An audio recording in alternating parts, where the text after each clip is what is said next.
저와 여러분이 읽은 이 성경 마태복음 28장 16절에서 20절까지는 예수님께서 이 지상에 계시면서 마지막으로 제자들에게 당부한 사명의 말씀입니다. 그러니까 마지막 유언격의 메시지라고 볼 수 있습니다. 그래서 지상 대위임령, The Great Commission이라고 불려지기도 하는 그런 내용입니다. 자, 예수님께서 마지막으로 제자들을 불러놓고 제자들에게 마지막 유언격의 말씀을 남겼습니다. 그 내용이 무엇인가 하면 가서 모든 민족을 제자로 삼으라. 이 메시지예요. 따라합시다. 가서 모든 민족을 제자로 삼으라. 여러분, 이 말씀은 그냥 예수님께서 마지막으로 제자들에게 모든 민족을 가서 제자 삼으라 하셨구나, 이렇게 생각할 수 있는 것이 아니라는 거예요. 왜냐하면 제자들이 예수님께서 부탁한 그 위임령을 부탁한 제자들이 한계가 있는 사람들이라는 겁니다. 제자들의 한계가 크죠. 왜냐하면 그들은 한 번도 외국에 나가 본 경험이 없는 사람이고요. 갈릴리 바닷가를 중심으로 거의 고기 잡는 일에 젊음을 보냈던 사람들이었습니다. 더구나 외국의 문화라든지 언어라든지 이런 것에 대해서 전혀 준비가 되지 않은 사람들이었습니다. 물론 여기서 말하는 모든 민족에는 외국만을 말하는 게 아니라 우리 주변 또 이스라엘에게는 이스라엘 민족을 포함하고 있겠죠. 그러니까 모든 사람들이 예수님을 믿고 제자가 될 때까지 그 일에 진력을 해야 된다. 이것이 예수님의 마지막 당부의 위임 명령이라는 겁니다.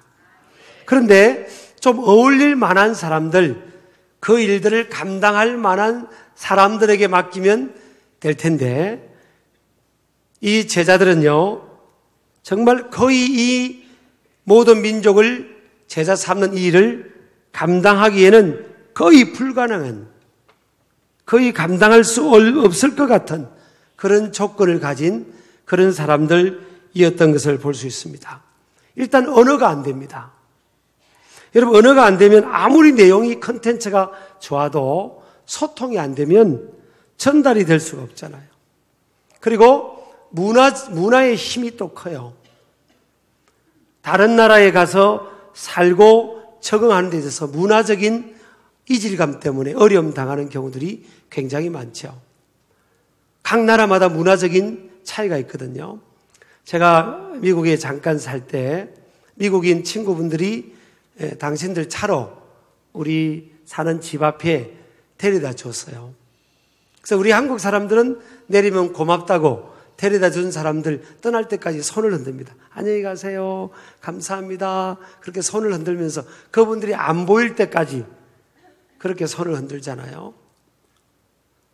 저도 어저께 그 병문안에 갔었는데 그 배우자분이 제가 엘리베이터 탈 때까지 병실 앞에서 그냥 이렇게 보고 배웅을 하시더라고요. 근데 외국 분들은 이렇게 데려다 주시고 나서 안 떠납니다. 바로 안 떠나요. 우리가 내리면 방 안에 들어가서 불을 켜고 그 방 안이 아무 이상이 없다는 것을 확인하고 떠나요. 그러니까 그분들은 저희를 내려주고 우리는 그분들이 갈 때까지 손 흔들고 있고, 그분은 우리가 들어가서 확인할 때까지 있고, 서로가 손만 흔들고 있는 겁니다. 그 처음에 한참 그러다가 왜 안 가시냐고, 왜 안 들어가시냐고. 그래서 이제 제가 여쭤봤더니 이 문화의 차이더라고요. 또 이 서구 문화는 좀 윗사람이 아랫사람에게 꾸중을 하면, 훈계나 꾸중을 하면 아랫사람이 고개를 숙이고 눈을 밑으로 내리면 절대 안 됩니다. 그것은 반항한다고 생각하는 겁니다. 근데 우리나라는 뭐예요? 위 사람이 아래 사람에게 꾸중을 하면 고개를 숙여야 됩니다. 근데 서구는 고개를 들고 꾸중한 사람 눈을 쳐다봐야 돼, 이렇게. 아니, 우리 아이가 지금 외국의 학교를 보냈더니 이 사춘기는 이게 문화 흡수력이 뛰어나는 그런 시기잖아요. 어느 날부터 아빠가 무슨 그거 하지 마라, 이거 훈계를 하면 고개를 바짝 들고 이렇게 쳐다보는 거예요. 그래서 제가 그래서 아빠가 하는 말이 기분 나쁘니? 아니요. 근데 왜 머리를 쳐들고 이렇게 눈을 빳빳하게 보면서 왜 머리를 쳐들고 있냐? 제가 나중에 안 사실은요. 그게 문화예요, 문화. 문화를 이해를 잘 못하면 참 이게 소통이 잘 안 되거든요. 그래서 외국에 사는 그 1세대하고 그곳에 태어나거나 2세대하고 같이 사는 이민 가족들 보면 굉장히 그 다음 세대하고 갈등이 문화적 이질감 때문에 갈등이 많아서 어려움을 겪는 가정들도 굉장히 많다는 것을 좀 확인도 해봤고요. 또 듣기도 했습니다. 근데 제자들이 모든 민족 다른 나라에 가서 또 다른 민족에 가서 예수님을 알지 못하는 언리치드 피플에게 가서 복음을 전한다. 그러면 그 나라와 문화를 알아야 되고 언어도 알아야 되는데 예수님의 제자들은 전혀 준비가 안 돼 있는 거예요. 그런 제자들에게 예수님께서 부탁을 한 겁니다. 어떻게 보면 말도 안 되는 그런 상황이죠. 또 한 가지 이 제자들은요, 두 번째요. 그들의 캐릭터가, 제자들의 캐릭터가 신뢰가 가지 않습니다. 이들은 이미 배반했던 전력이 있는 사람들이에요. 예수님이 잡히실 때 다 도망갔어요. 한 사람도 빼놓지 않고 다 도망갔습니다. 심지어 큰 소리 쳤던 베드로는요, 동생들은 다 예수님을 부인할지 몰라도 나는 죽는 데까지 따라가겠다고 했던 베드로는 그날 밤에 하루도 못 넘기고 3번이나 예수님을 부인하고 3번째는 예수님의 이름을 모욕하는 부인까지도 합니다. 이렇게 처절하게 실패했던 이 실패자들에게 예수님은 다시 큰 미션을 주는 겁니다. 가서 모든 민족을 나의 제자로 삼으라. 소통도 안 되고 문화적 이해도 없고 또 캐릭터도 신실하지 못하고 도망가기를 잘하는 사람들이었어요. 그리고 이들은 모였다면 자기들끼리 다투었습니다. 네가 높냐 내가 높냐, 예수님이 나를 더 좋아할 것 같으냐 널 좋아할 것 같으냐, 예수님이 정권 잡으면 누가 영의정 될 것 같고 누가 자의정 될 것 같으냐. 맨날 모이면 그런 사람들이에요. 교양이 있는 사람들도 아니에요. 교육을 받은 배경도 없는 사람들입니다. 그런데 주님께서는 실패한 그들을 다시 기다려 주셨고 다시 만나셔서 그들에게 그 사명을, 모든 민족을 구원하는 제자 삼는 사명을 주셨다는 것은 어떻게 보면 좀 맞지 않는 그런 상황이지 않냐라고 볼 수가 있어요. 또 당시는요, 교통 시스템도 부족했고 정보를 공유하는 시스템도 부족했죠. 그래서 다른 민족의 형편과 상황을 공유하기도 어렵고 이동하기도 굉장히 어려운 그런 상황입니다. 다른 나라와 민족이 어떤 생각을 갖고 있는지를 알면 그런 말이 있잖아요. 지피지기면 백전백승이라고. 근데 그런 것을 전혀 모르는, 공유가 되지 않는 그런 2000년 전의 그런 상황이었기 때문에 모든 민족을 제자 삼는다? 이거는 요원한 일이야. 불가능한 일이야. 더구나 그 예수님의 그 정말 준비되지 않은 제자들에게 그 일을 맡겨? 그것은 impossible 미션이다. 자, 그런데 왜 예수님은요, 이런 제자들에게 모든 민족에 가서 제자 삼으라고 했을까? 예수님께서 판단하실 때 불가능한데 제자들에게 야, 얘들아, 가서 모든 민족에게 제자를 삼아야 되는 거야. 그게 내 마지막 부탁이다. 이 일을 이루어야 돼. 완수해야 돼. 할 수 없는 일을 예수님이 이렇게 말씀했냐는 거예요. 예수님은 아무리 부족한 제자들이랄지라도 하늘과 땅의 권세를 가지신 주님이 함께만 하면 그 일이 이루어진다는 겁니다. 그래서 이 일은요, 예수님의 말씀의 신실성에 주목을 해야 되는 거예요. 예수님은 불가능한 미션을 실행하도록 한 것이 아니라는 겁니다. 예수님이 말씀하셨다는 것은 뭐예요? 제자들이 부족하고 연약하고 또 교통과 지리적 환경에 제한이 있고 타 문화에 대한 정보가 부재하고 그런 어려운 상황임에도 불구하고 그 일은 가능한 일이라는 겁니다. 주님이 그걸 알고 계시는 거예요. 그래서 이 사실은요, 오늘 예수님께서 이 연약한 제자들을 선택하셔서 전 세계를 복음하는 이 일을 맡겨준, 이것은 우리에게 큰 도전을 제공해 줍니다. 어떤 거냐고요? 주님께서는 제자들의 외모나 배경을 보지 않으셨습니다. 주님이 그 세계의 선교의 사도로 그들을 세울 때 그들의 과거의 이력도 보지 않으셨어요. 너 과거에 나 배반했지? 아이고, 난 너한테 일 못 맡기겠다. 그러면서 그들에게 기회를 주지 않는 그런 예수님이 아니셨어요. 그래서 하나님 앞에 우리가 세워지는 일꾼이 되고 사명자가 되는 것은요, 세상의 기준에 의해서 열등의식 또 우월의식에 빠질 필요가 없습니다. 예수님은 그 못난 제자들도 들어 사용하셔서 나중에 이들이 다 순교당합니다. 사도 요한 외에는 다 순교의 제물이 됩니다. 심지어 의심 많던 도마는 인도 첸나이까지 와서 복음 전하고 거기서 원주민들에게 칼에 창에 맞아서 찔려서 죽습니다. 그 인도 정부도 공식적으로 그 토마라는 사람이 인도 첸나이까지 와서 이곳에서 복음을 전했다는 것을 공식적 문서가 박물관에 있는 것을 제가 확인한 적이 있습니다. 이런 연약한 제자들을 주님께서 세우셔서 모든 민족을 제자 삼으라. 이게 어떻게 가능하냐는 거예요. 또 이 일이 어디서부터 시작됐냐는 겁니다. 이 일은요, 예수님께로부터 시작된 겁니다. 오늘 18절에 보면 예수께서 나와 말씀하여 이르시되 하늘과 땅의 모든 권세를 내게 주셨으니 그러므로 너희는 가서 모든 민족을 제자로 삼아라. 그랬죠?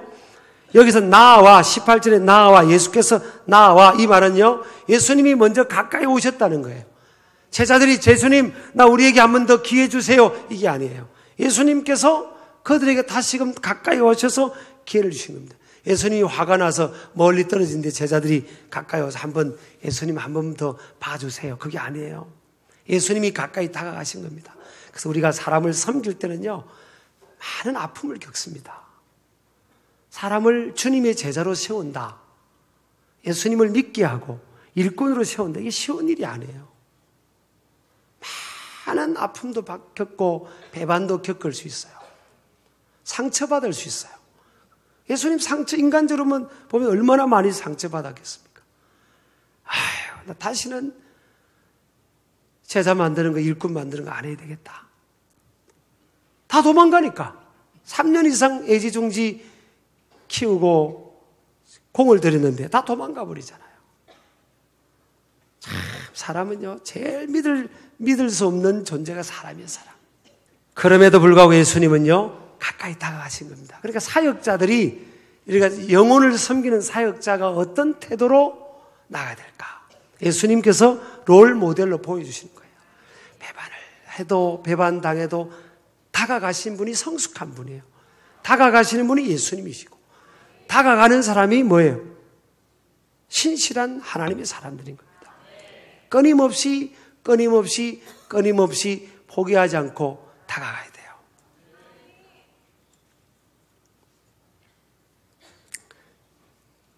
예수님의 이 선택, 예수님은 로마서 11장 29절에 보면 하나님의 은사와 부르시면은 후회하심이 없다잖아요. 한마디로 말하면 실수하지 않으시는 예수님이에요. 실수하지 않는 분이 그 제자들에게 다시금 모든 민족을 제자 삼는 이 사역을 맡겼다. 그것은 뭐예요?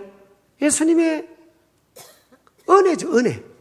은혜라고밖에 표현할 수 없는 거예요. 왜 그들을 선택했을까? 그 당시에 더 많은 것을 갖춘 사람들이 있을 텐데 왜 그들일까? 거칠고 투박하고 교양 없고 성격 급하고 세상 명예 좋아하고 싸우기 잘하고 의리 없고 배움이 짧은 왜 그들일까? 더 다른 사람들이 있는데 우리가 여러분 예수님의 신실한 그 성품과 능력 안에서 본다면 일단 예수님의 선택은 실수가 아니죠. 그럼 왜 그들을 그렇게 하셨을까? 그것은요, 두 번째로 자기가 약하면 자기의 연약함을 알게 되면 그때부터 하나님의 능력, 주님의 능력을 온전히 의뢰하는 겁니다. 많은 것을 갖고 있는 사람은 절실하게 하나님을 의지하기가 쉽지가 않아요. 내세울 게 없는 사람들은 뭐예요? 하나님밖에 의지할 게 없는 겁니다. 그래서 우리 예수님은 내세울 것, 세상적으로 내세울 것이 없는 이런 이 제자들에게 모든 민족의 선교의 사명을 맡겨주신 줄을 믿으시기 바랍니다. 그래서 약할 때 강한 겁니다. 여러분, 약한 자, 무지한 자, 작은 자를 통해서 강한 자, 또 세상적으로 지혜로운 자, 큰 자들을 부끄럽게 하시는 분이 바로 하나님이신 줄 믿으시기 바랍니다. 조그마한 다윗이 돌멩이 5개 가지고 3m 5cm나 되는 큰 골리앗 적장을 물리치신 하나님. 그것을 통해서 뭐예요? 하나님의 능력이 나타난 겁니다. 이 다윗이 골리앗을 향해 뭐라고 고백했습니까? 너는 칼과 창을 가지고 나오지만 나는 만군의 여호와의 이름으로 너에게 나아가노라 그랬잖아요. 내세울 곳이 없으니까 전능하신 하나님의 이름을 의지하고 그 능력을 의지하는 거죠. 그래서 여러분, 은혜와 싹의 차이가 있습니다. 은혜는 뭐죠? 그저 주어지는 것이고, 싹은 뭐예요? 내가 한 만큼 마땅히 받는 거잖아요. 그래서 은혜 가운데 있는 사람들은 수혜 받는 이들의 마음에 감격이 있고 감사가 있는 거죠. 임금이라 생각하고 싹이라 생각은 뭐예요? 감사와 감격이 없는 거예요. 여러분, 월급 받을 때 막 감격합니까? 아이고 월급 들었네. 감사해요. 그래요? 그냥 마땅히 받지 않습니까? 그리고 혹시 좀 더 빠졌나고 살펴보죠?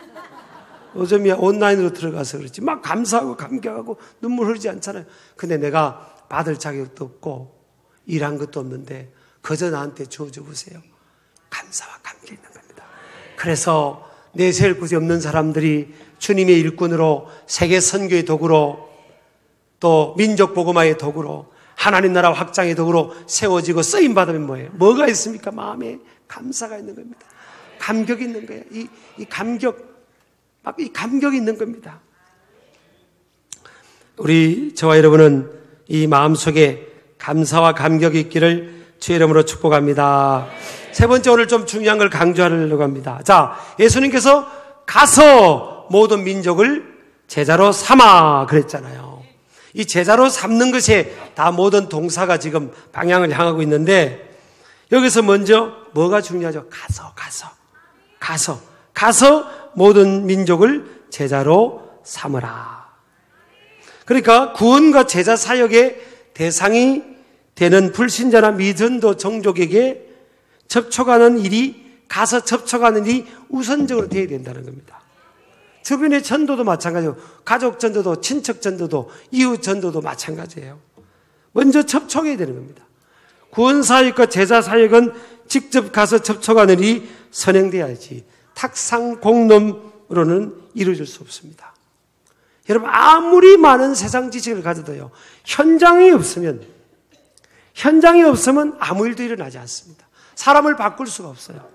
현장을 모르는 지식만 가진 이런 티처들은 사람을 바꾸지를 못해요.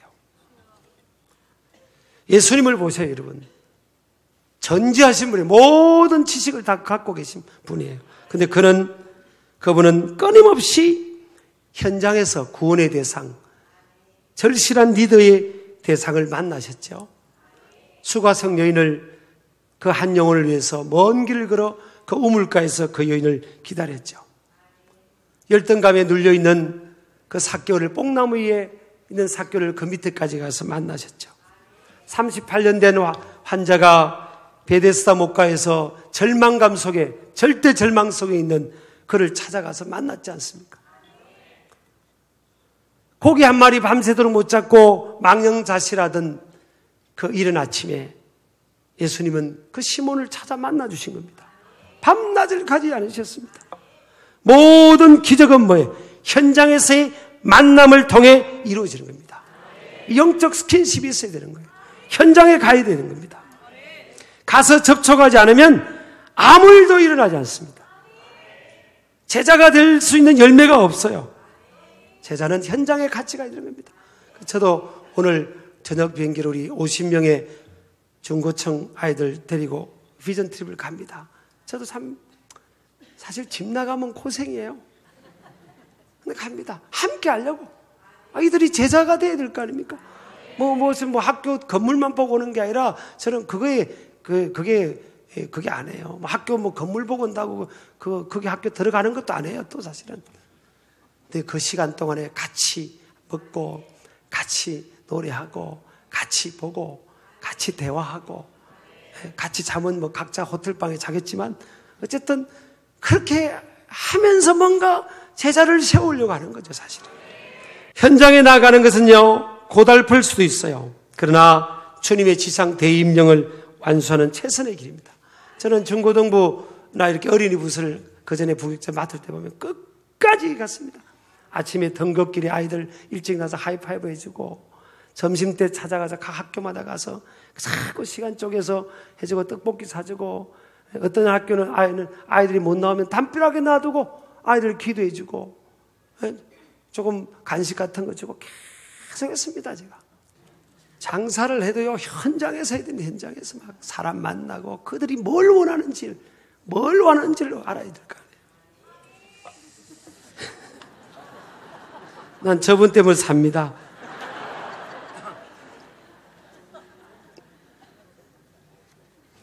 여러분, 엠마오로 사명을 잃어버리고 가던 두 제자를 예수님이 현장 가서 만나서 말씀으로 뜨겁게 해서 돌이켰지 않습니까?